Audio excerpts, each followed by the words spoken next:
Okay, so we're going to start going around this matrix looking at why it's a bad idea to tear down everything above the horizontal line as the woke would like to do, and why it's a bad idea to injudiciously glorify everything below the horizontal line as the woke would like to do.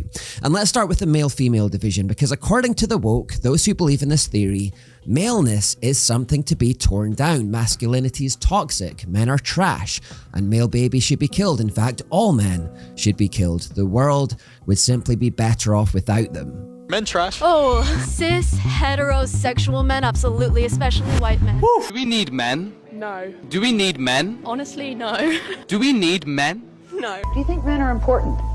Like for what? This is just a reminder for men that scientists have now discovered a way for women to impregnate themselves using their own bone marrow. And the only child that can result from those pregnancies are female. So we no longer have any need for you, genetically or physically. So, you know, tread lightly. The brainwashed woke enthusiastically and confidently believe that men, especially the ones compounding their crime by being straight and white, are not wanted or needed in this world, and there's quite a lot of vitriol towards them. I watched a video recently talking about male suffering, and rather than showing some sympathy, the woke were rejoicing in their pain, calling men subhuman, saying they're useless and should be committing suicide in higher numbers. But is this true? Are men really useless, and would the world be better off without them? Well, in this episode, I'm unashamedly going to put together a video that says we need men. Men are good. You're not allowed to say this these days, but I'm going to do it anyway. I'm going to take an episode to champion men. Men don't get a lot of thanks for what they do. Indeed, it seems their efforts are going entirely unnoticed these days, but they do a lot of good for our society because of their natural strength, imagination, playfulness, adventurous spirit, industriousness, and their desire to create and build. Men have created the infrastructure of the world as we know it today. We have cars because of men. Carl Benz, a man, is widely recognized to have invented the automobile, and it was men that then manufactured them and brought them to the masses. It was a man, a Scottish chemist called James Young, who figured out we could run them on something called gasoline. It was Young who also saw the wider potential of oil, which now lubricates almost every piece of machinery that you can think of. It was men that then figured out you could use this oil to do a whole lot more besides. Just a few petroleum-based products invented by men include nylon and polyester clothing, insect repellents, dentures, umbrellas, shampoos, hair coloring, lipstick, eyeglasses, telephones, cameras, pillows, dishes, rope, parachutes, toothpaste, guitar strings, bandages, artificial limbs, folding doors, and so much more besides, all invented by men. A British engineer called Richard Trevithick invented the train. The Wright brothers invented the airplane. Benjamin Franklin, Alessandro Volta, and Michael Faraday discovered usable electricity. Thomas Edison, Joseph Swan, and Hiram Maxim then used it to create the first light bulbs. Alexander Graham Bell made the telephone. John Logie Baird made the television. Hubert Cecil Booth and Daniel Hess created the vacuum cleaner. Charles Babbage invented the computer. Tim Berners-Lee then gave us the internet. Adam Smith created the monetary system. John Napier the decimal system. Alexander Cummings the flushing toilet. Kirkpatrick Macmillan the bicycle. Joseph Niepce the camera. James Maxwell the colour photograph. Alexander Wood the hypodermic syringe. Alexander Fleming penicillin. Robert Watson Watt the microwave and radar. John Dunlop the pneumatic tyre. John McAdam tarmac roads. William Cullen refrigeration. William LeBaron Jenney the skyscraper, and Albert Einstein the theory of general relativity. If nothing else, feminists should be thankful to Earl Haas, a man who invented the modern tampon applicator. The simple fact is that most of the things you see around you were designed, built, created by men. Indeed, the house you live in and almost every building you see around you was designed and built by men, often at least partly with their bare hands. And the reason I can say this with some certainty is because 96% of people working in construction are men, and 96% of design and development engineers are men.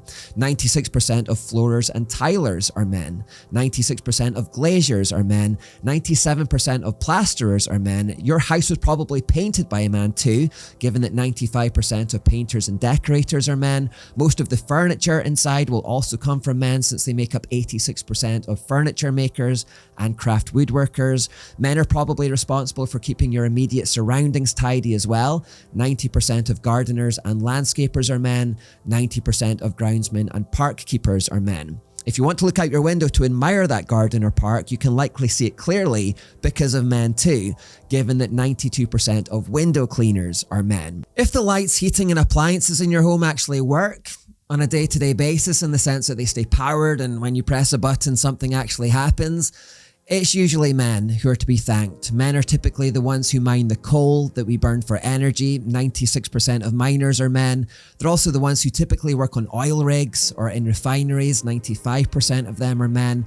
Enrico Fermi, a man, was the first to develop a functioning nuclear power station, and it's typically men who build and maintain them as well. Even in the so-called green economy, although I didn't find any specific figures for this, because of their prevalence in the field of engineering, it's likely that men install the wind turbines or the solar panels that serve your home too, and of course they're also the ones putting up the pylons. If anything in your home goes wrong, and we all know this from personal experience, it's overwhelmingly likely that a man will be the one who comes to fix it. 98% of electricians are men, 98% of plumbers are men, 99% of carpenters and joiners are men. Men are also the ones who are building the sewers, they're maintaining the sewers, they're the ones taking your garbage away, they're the ones cleaning the streets. If the car on your driveway breaks down, a man will almost certainly be the one to fix that too, given that 99% of mechanics are men. The car parts required to make that repair were probably delivered by a man as well. 93% of van drivers are men, 97% of forklift drivers are men, 97% of LGV drivers are men. Men are generally the ones who are responsible for moving things around the country and getting them from where they were to where they need to be. If you need to transport yourself somewhere, you're probably going to have to rely on a man for that too. Not only are the roads and the railways built by men, but 92% of bus and coach drivers are men, 92% of train drivers are men, and 90% of aircraft pilots and engineers are men. 85% of air traffic controllers are men as well. If you ate food today, it was likely only possible because of men. 82% of farmers in England are men, and in Scotland that's 93%. 90% of butchers are men, and even if you ate out in a restaurant rather than home, 80% of chefs are men. And again, the heavy goods vehicles to get the food from depots to supermarkets and restaurants were probably driven by men as well. If you get into trouble pretty much anywhere, and if you need some form of rescuing, it's very likely that it's going to be a man who does that. In the United States, 87% of full-time law enforcement officers are male, 96% of firefighters are male, and if you need to be rescued in the ocean, there's a 93% chance it'll be a man that comes to your aid. I couldn't find figures for mountain rescues, but I believe there would be something similar. As we saw earlier, men also make up the large majority of those employed by the armed forces, about 84%, meaning that it's men who are largely keeping our country safe at home and abroad, especially on the front line. We could continue, but I think the point has been made now. Are men really, as the woke insist, completely useless? Are they trash? Are they good for nothing? Should they just all commit suicide? Would the world be better off without them? The fact of the matter is that almost everything you see around you has been invented, designed, built, and maintained by men. All modern conveniences, electricity, heating, light, refrigeration, toilets, cars, planes, you name it, exist and continue working on a daily basis because of the ingenuity and industry of men. Men are the reason you have food on your plate. They're what's keeping you safe and what's rescuing you when you get into trouble. If men downed their tools for just a day, the world would immediately begin to fall apart. Nobody would really want a world without them, and it's only the facile and embittered nature of intersectionality that makes anyone think they would. These people know not what they do. They just aren't aware of how much they're benefiting from the quiet industry and ingenuity of men on a daily basis. Now, it's at this point that woke ideologues, refusing to accept that men have unique strengths and interests and that masculinity contributes specific and particular benefits to society, would insist that women could do all this equally as well as men, if not better. Men aren't allowed to have unique strengths and interests, according to intersectionality, you see. The woke would insist that women would love to be doing all these jobs. They'd love to be out in the rain laying sewage pipes and all this kind of stuff, and they'd probably do it better than men, but they're just being held down by a patriarchal system. However, Any sane person would instantly say that's obviously not true. Women aren't involved in these jobs, not because they're being oppressed, but because they just don't like it. Men and women have different strengths and different interests. Women really don't want to be laying sewage pipes in the rain, or fixing greasy cars all day, or working down coal mines. Not in general, not to the same extent that men do. In the main, they like that men exist to do these things for them. It's like that old meme of a woman looking out the window saying, "It's time to fight for gender equality." And she then realizes it's been dumping snow overnight and the driveway needs to be cleared. And she says, "Actually, I'll wait until tomorrow." And this is okay, by the way. I'm going to say something weird right now, but I'm going to say it. There's a part of men that actually loves a bit of manual labor and getting sweaty and dirty, a bit of hard graft. It's part of the male design, chopping wood and hammering things. Good men will gladly shovel snow and chop wood, and they'll probably have a good time doing it, to be honest. I guess where the struggle lies, though, is that while they do this, they just don't want to be told they're subhuman, useless, toxic trash who should commit suicide, deserve to die, and the world would be better off without them. If we could just undo the bitterness that intersectional theory has inculcated in people towards men, and dare I say it, perhaps we could even go back to showing them a bit of gratitude and appreciation for what they do, then we'd be heading back in the right direction again. I've spoken about this in previous series, but I think it's worth revisiting here. There's a survival show in Dutch television called Expeditie Robinson. In one early season of the show, they placed a group of men on one desert island and a group of women on another. Now, both sexes were given nothing, and the idea was to see how each sex would set about surviving, basically. Now, the male island developed really well. They did what men naturally do. They started building infrastructure. They built huts, beds, dining tables, sanitation solutions. They established a system for catching fish and a cooking rota.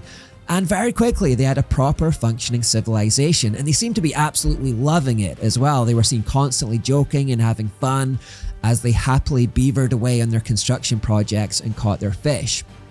Now, the women's island, in contrast, didn't really develop at all.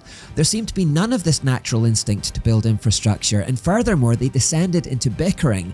No woman seemed able to completely command the authority of the group. There was a lot of tears and stress in the women's camp.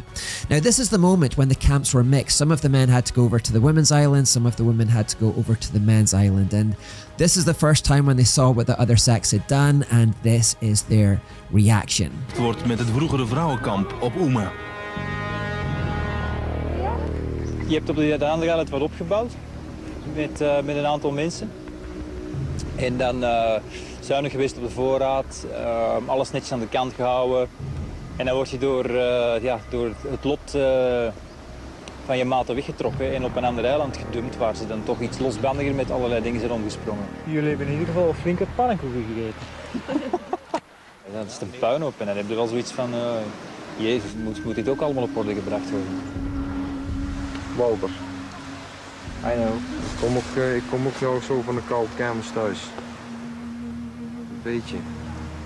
Maar ik ben nog blij dat ik tenminste nog mensen om me heen heb waar ik toch wel graag mee te doen heb. Dus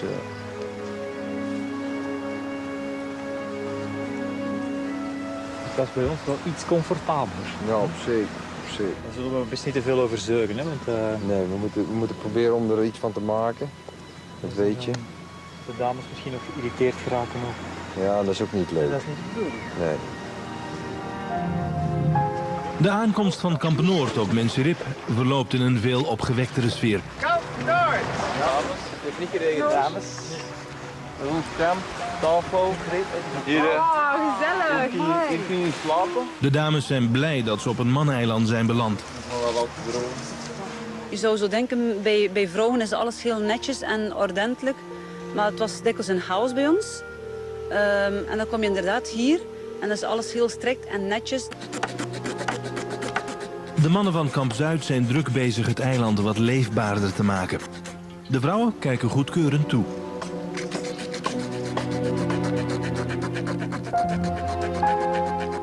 Ik moet je zeggen, het ziet er stukken schoner en gezelliger uit.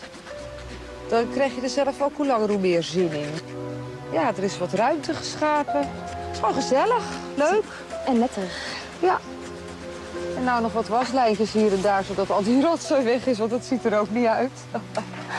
Maar, nee, leuk. Ik heb ooit eens een keer een interview gedaan met een sociobioloog en die zei als het aan een vrouw had gelegen, dan leefden we nog in het stenen tijdperk.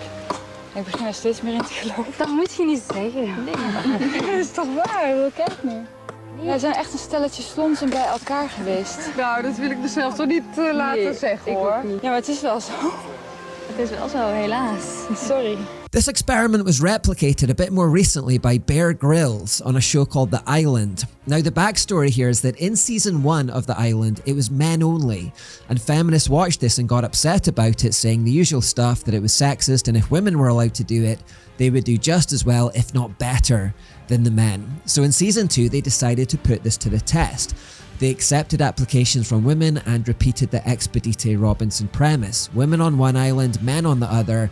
Let's see who survives and prospers. Now, when they first arrived, there was a lot of feminist rhetoric, a lot of woke rhetoric on the women's team. We don't need men, men are useless. But this is a flavour of how it actually developed. I'm too cocky too early. No, I don't think we should. I don't think we should at all. No. But right now, we're winning. I never thought I would be so desperate for food and water. The water was not an issue. Yeah. And actually dehydration was your own fault rather than lack of water. The expedition party are dehydrated, hopelessly lost and wandering directionless. Walking is painful now. All night, no dry clothes and no fire, because we have to make mistakes.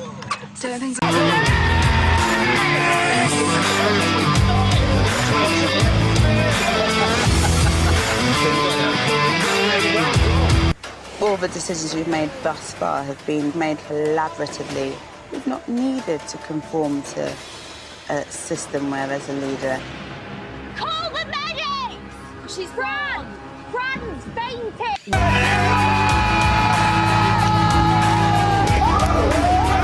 Plus 2 now. No sign of a fire. Feels like a purpose on this island is just to be dehydrated.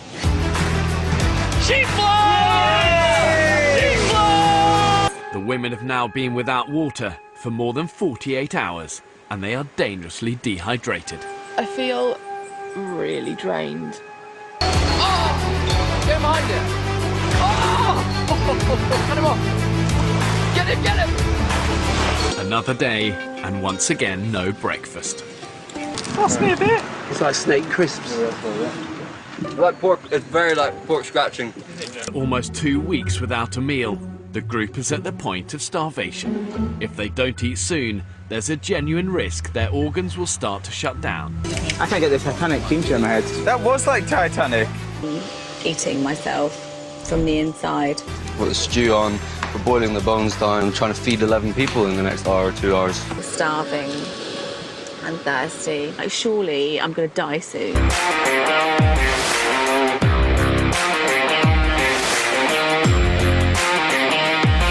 The expedition party have spent all day in the searing heat, only to find they've walked in one big circle, back to Coconut Beach. I don't even understand. We cannot walk anywhere on this island without getting lost. This is exciting. This is Why is it you're so adamant you're right all Just the time? hold on. Just, I'm not adamant I'm right. Yes, you are, Listen, because listen, you're dismissing everybody else. Listen, I'm... Second one, boys, on the third, fourth, fifth, sixth. Okay, well, where are we going now? Where are we going now? Just no keep more going confrontational straight. arguing. I don't want to lead. I'm sorry, I don't want to lead this group. I don't want to.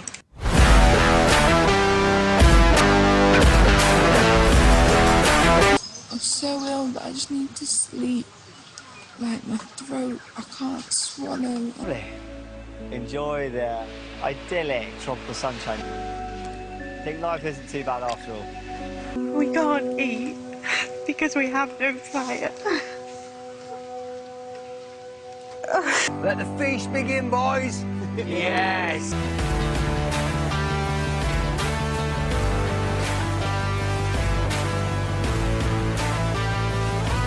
Boys get stuck in, it's like chicken. Struggling, guys. Come on. Give some love. char-grilled to smoky perfection. For the last 5 days, the women have barely eaten and had hardly anything to drink. Finding water is a priority.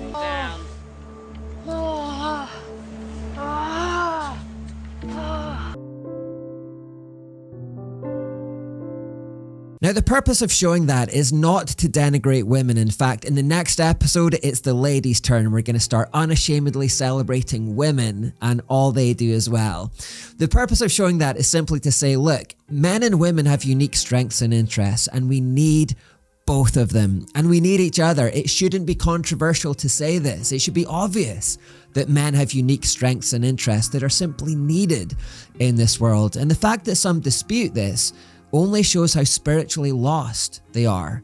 Anyone who believes in the Bible would know that God created men and women, and there was a purpose in him creating both. Both were needed in this world. God didn't make trash when he made men. The world wouldn't be better off without men. God knew what he was doing when he invented men. And if we didn't have men being men, first of all, society would never even have got started. Civilization exists literally because of this male instinct to build, invent, play, create, explore, discover. That's why we have infrastructure, electricity, cameras, the internet. That's why we have all this. And if men disappeared tomorrow, the infrastructure of the world would simply fall apart. The woke are always encouraging women to hate men and to tear them down and to say they're not needed, you don't need a man. But that embittered attitude is damaging everyone, both men and women. So let's go back. Let's go back to being grateful and showing appreciation for men and the things men do. Fathers, brothers, husbands and sons, we need good men.